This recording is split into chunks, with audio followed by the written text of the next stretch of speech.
Hey guys, the section of violence here. Man, we have a nice event for you. I'm truly happy. Bellator's put on a really good card. But when they do this, usually makes it a little harder for me to predict. Some of the easy locks fell apart, but it's okay. We trudge on, and we're gonna still give you guys the picks. So, from my knowledge so far, and I'll let you guys know in the Patreon when that changes, if any of my thoughts change. Let's go through the picks though. So to start, we have Theo Hag. Um, I have Theo Hag to win this matchup. Adam Warnsley, um,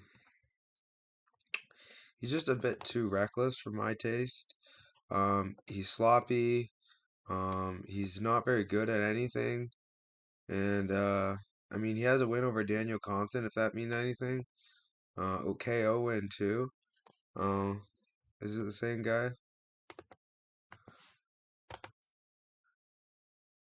Oh no, it's a different guy, Daniel Compton too.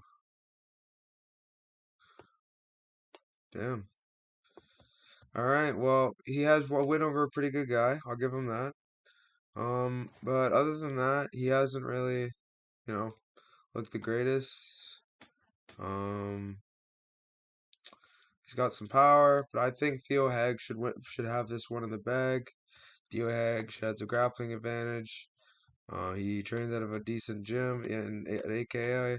I think Theo or a gym, and he trains around a lot of good grapplers.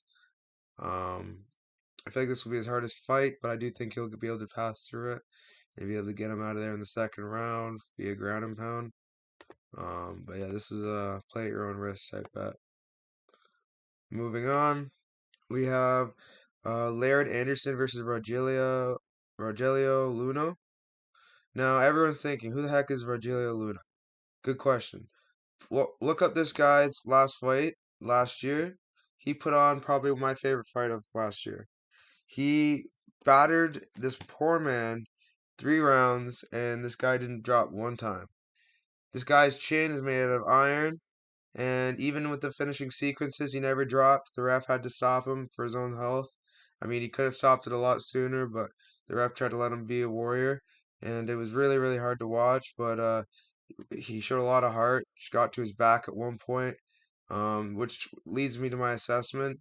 Rogelio Luna, just man, he showing that how many times Socrates got onto the ground and in bad positions. You gotta just think that yeah, he did get out of it, but that was Socrates Hernandez. This is gonna be Laird Anderson, a phenomenal grappler, someone who trains at a good gym. I'm gonna have to take Laird Anderson all day. I don't see him losing this one. Yeah, Rogelio might have the better boxing, but all in all, I don't think Rogelio Luna is that great. He doesn't use his kicks that well. Um, I think this is going to be an interesting fight. I mean, maybe if Luna pulls the upset, he'll be my new favorite fighter, but I think Laird Anderson's going to cruise to a nice unanimous decision or a ground and pound finish or choke. He has a few options in this fight, so I can see it going a number of different ways for him. But yeah, this is going to be a great fight. I wouldn't miss this, especially in that first round. It's going to be a great fight. Moving on, we have Julius and Gliskus or Glick and Glickus versus Davlet Yagashmirdov. I'm gonna have to go with Davlet here just because I feel he has better boxing. If not better boxing, um, head movement for sure, better grappling. Um, I do worry about the size difference, but I don't think Julius is gonna be able to really employ his size. He doesn't use big man defense that well. Yeah, he's decent. He's faced in his losses. They're no slouches. At least I don't think they're no slouches. Yeah, Vadim Nemkov and Phil Davis. Those are no bad losses. But he's beat guys like Alex Polizzi, Jordan Young. Um, I don't know who Greg Lee Millard is, but yeah, he's beat pretty good guys. Um, and I do think he has what it takes to cause Davlet some problems. But I'm gonna have to go with Davlet here. I just think Davlet is a lot more dangerous. And Yeah, he lost to Abrexton. But like he caused Abrexton a lot of problems. He lost to Corey Anderson, which again could be a problem if Gladius gets on top, but who knows?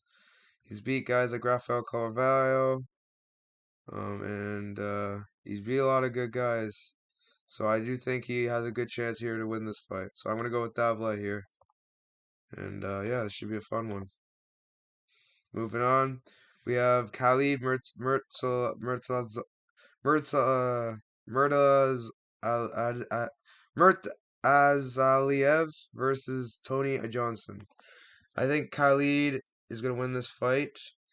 I do think Tony Johnson has some striking, but I just feel like on the ground, it's going to be a substantial ground. It's going to be substantial difference in the groundwork. I think Khalid's going to beat him everywhere on the ground. I do think Tony Johnson has some decent striking. Khalid's striking isn't that great, so it gives him some openings. But he didn't really show up to this fight in the greatest of shape, so I do think Khalid could take advantage of that. Work the body. But yeah, I'm gonna go with Khalid here. I do think it's a pretty safe pick, but you know, it's a fight, anything can happen. Yeah, I'm gonna trust in Khalid here. Moving on, we had Josh Hill versus Cass Bell. Now this fight, I was behind Josh Hill before the weight miss, and I'm gonna be with Josh Hill after the weight miss. I think Josh Hill is just the more complete fighter. Um, and Cass Bell, although he has some wrestling and some range that could cause some problems, I do think Josh Hill is fundamentally better and just a better fighter all around. Not only that, he's more disciplined and he's going to be able to fight a little bit heavier. Cass Bell missed weight by 10 pounds, which is pretty bad. Um, yeah, Josh Hill, I feel like he's going to make him pay for it. I'm going to go with Josh Hill here by round 2 TKO, or unanimous decision. Moving on. We have Enrique Barzola versus Eric Perez. Now, Eric Perez had a hot streak back in the UFC, but that was it. He had a little streak, and that was it. It's like 2 wins or something. Yeah, 3 wins, and yeah, the UFC let him go. Um, he's done all right since he lost to Josh Hill, my guy. He beat Blaine Shoot. Pretty good win. I just think this is a hard fight for him. Someone who has really good takedown defense, good scrambling. I do think he's gonna cause someone like Eric Perez a lot of problems, always constantly putting him on the back foot. I'm gonna go with Enrique Barzola, but this is also a mystery box. We don't really know what to expect with Perez, but from what I last saw, I'm gonna go with Enrique Barzola by unanimous decision. Moving on. Michael Venom Page versus Goiti Yamayuchi. This is a fun fight. I'm gonna go with Goiti Yamayuchi. I was battling myself with this fight for a while. I do think Michael Venom Page has a good chance to win this fight on the feet. I'm just gonna trust the guy with more tools in the toolbox to win. I do think he is a far superior grappler. And his boxing and striking in general isn't bad at all. I do think he's going to cause MVP a lot of problems, especially if he pressures him, keeps that nice tight guard. MVP's going to have a lot of problems, but I do think Goiti's going to get the job done, get his back, get the sub, get something, get his leg, get something, and win this fight. But yeah, this should be a fun one. I'm really excited for this fight. Moving on, we have Valentin Madovsky versus Linton Vassell. This was a hard fight for me to call, but I'm gonna have to take Valentin Madovsky here. I do think Madovsky has that grappling edge that we need to have versus a guy like Linton Vassell. He trains out of a great gym at I can't remember if it's not Killcliff. He trains out of a really good gym, um, and I do think he has the grappling to stop Linton Vassell and stay on top. And Vassell's cardio also isn't the greatest, so he could capitalize on that. I do think Linton Vassell on top is going to be a problem for Madovsky being a rather small light heavyweight. But I'm going to trust in Madovsky to get the unanimous decision win here. It's going to be a fun fight. And yeah, moving on. we have our main event of the evening. A really great fight. We have O'Keefe and Muzazayev versus Alexander Shibley. This is a striker versus striker matchup. I believe O'Keefe is more the kicker, and Shibley is more the boxer. I do like Shibley a lot better in this spot just because of the styles. I do think Shibley sets up his strikes a lot better. O'Keefe keeps his chin a little too high for my liking, and I do think they both their grappling kind of cancels each other out. But it'll be interesting to see if one does get the upper hand on each other. I'm gonna go with Alexander Shibley here. This isn't a super confident pick, of course, because this is a really good fight. But I'm gonna go with Alexander Shibley. I do think he has the tools to be able to keep the range and cause a lot of problems for Taki for 3 rounds. And yeah, moving on to the main event. Probably my most confident prediction. Usually it's not the main event, but here we go. I have Usman or Nurmagomedov beating Benson Henderson by unanimous decision in a dominant fashion. I do not see Benson Henderson winning this fight unless he gets a lucky submission. I just think, or maybe calf kicks him to new hell. I do think Usman Nurmagomedov's a real deal. Great striking, great grappling. I think he's going to be able to implement his striking very well. I wouldn't. I hope he doesn't like. I hope he doesn't use too much of his grappling because that could cause him a lot of problems fighting a guy who's as good on the ground as Benson, but I think Umar should be able to win this fight wherever the fight goes.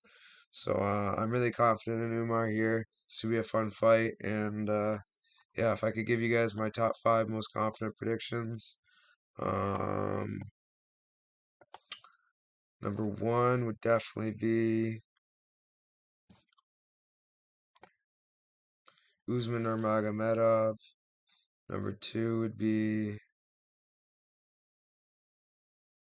Laird Anderson. Number 3 would be probably Theo Hag. Number 4 would be um,